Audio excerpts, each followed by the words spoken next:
Hello, today I'm going to go over quickly an FRQ from the homework packet that we didn't have the opportunity to reach in class.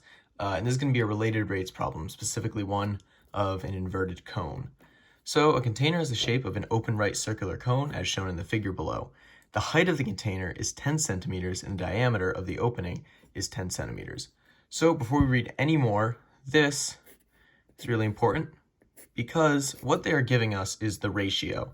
No matter what size the cone is, the ratio between the diameter and the height, or the ratio and the height, is always going to remain constant. So the moment we have this, we can go ahead and say that h over r equals, and our height is 10 centimeters, and our radius, which is going to be half the diameter, is 5 centimeters. Easy. And then from there, you can do a little bit of manipulation to find that r equals h over 2, which is what you're going to need to find later. You might not know that yet, but this is just what you're going to derive from this, which will eventually be very helpful. Next, water in the container is evaporating so that its depth h is changing at a constant rate of -3 over 10 centimeters per hour. That it is evaporating so that its depth is changing at the constant rate. What that means is dh over dt equals -3 over 10 centimeters per hour. So for the rest of the problem, anytime you see dh over dt, you immediately know that you're going to be using -3 over 10 centimeters per hour. And then finally, they give you again the volume of the cone, which is presumably going to be useful. I'll just write it down quick. All right, so that's just all the base information. Anytime you're reading through a related rates problem, I find it really helpful to just throw down any of this little information you see. So it's not really hinting at it much, but the moment you see this, the height and the diameter, you know there's going to be a constant ratio between those two. So just throw it down, find what that ratio is, find a nice way to express it. And then next, just always try and find those rates, because most of the time, most of these problems, they're going to have one of the variables that is changing at a constant rate with respect to time. So next we have A. Find the volume V of water in the container when h equals 5 centimeters. The first thing you should notice about this, it is asking you to find the volume. That means you are not doing calculus. This is a problem that you could have solved in geometry, and they are trying to trick you, but you should not be deriving anything, you should not be integrating anything. It is just a geometry problem. So, when h equals 5 centimeters, now importantly, if we look at this volume equation, and I'll just copy it down, we can't exactly just plug in h because we're going to have this r term. But luckily, like I showed up here, r equals h over 2. So we can go down here and plug in h over 2 for our r squared term. And that's going to end up with 1/3 pi h squared over 4 times h. And if I clean that up a little bit, you're going to get pi h cubed over 12. All right, now you can actually plug in this 5 centimeters term that we're using. Sorry, I had a quick little disturbance there, but back to what I was saying. The volume is going to be this pi h cubed over 12. Now you can plug in that 5 centimeters, and you'll get pi 5 cubed is 125 over 12 centimeters cubed. Because remember, you always need to have your units for related rates problems. So there you go. That is not difficult. That is something you could have done in geometry. They're just trying to trick you up with it. Next, moving on to B. Find the rate of change of volume of water in the container with respect to time when h equals 5 centimeters. Indicate units of measure. Okay, now, right away, this is an actual related rates problem because it's asking about rates. It's asking about how they're changing. So we're going to start with that 1/3 pi r squared h.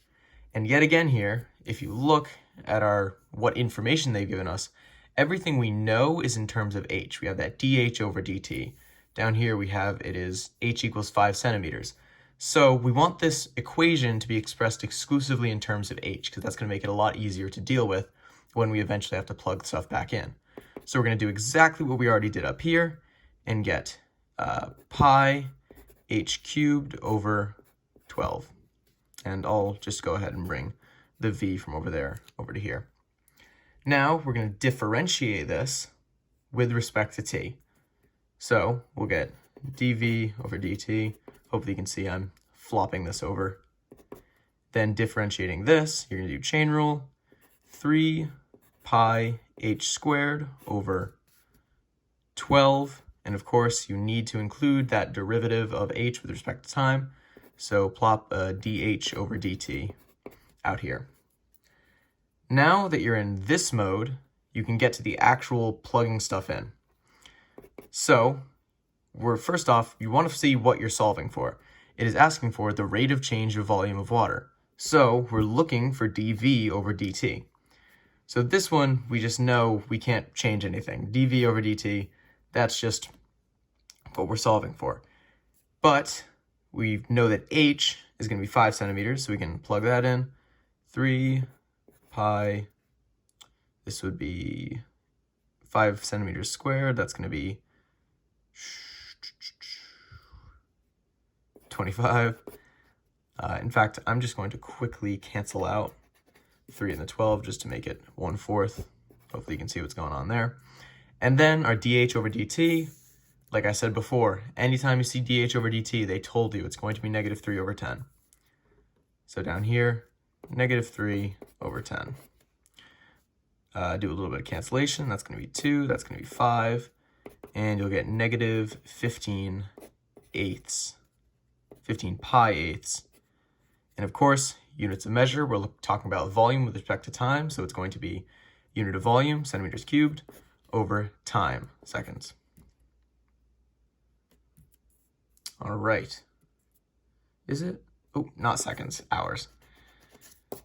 Make sure you have the right units. Okay, now moving on to C. This one is a little bit confusing just because it's going to throw some jargon at you to try and sort of throw you off your guard, but you just need to remember what it means. Show that the rate of change of the volume of water in the container due to evaporation is directly proportional to the exposed surface area of the water. What is the constant of proportionality? Now, this is a little annoying because you're probably staring at it and a little confused about what constant of proportionality means. But all that means is if two things are proportional, what is like the ratio between them? So, in other words, if we try and write it out algebraically, which you'll need to, dv over dt, rate of change of volume with respect to time, which is this, is directly proportional to the exposed surface area of the water, exposed surface area, which is going to be A. We're just going to use the variable A for now, although we are going to find something more elegant later. And of course, it's not going to be directly, they're not equal, it's just multiplied by some constant. And we're going to use K for this. You can use any variable you want, although it might help to do a quick K equals constant of prop, just to make sure whoever's grading it knows right away that that's what you're doing with the weird K you just threw in. Now, you can actually, just before we do anything else, sub in for A. Remember, it's the area, and you're doing area of a circle. You know what R is, so that is time for nifty pi r squared. So K pi r squared. Now, one more thing, well, not exactly one more thing, but this dv over dt, remember, we already solved for dv over dt. Right here, dv over dt is this wonky little mess.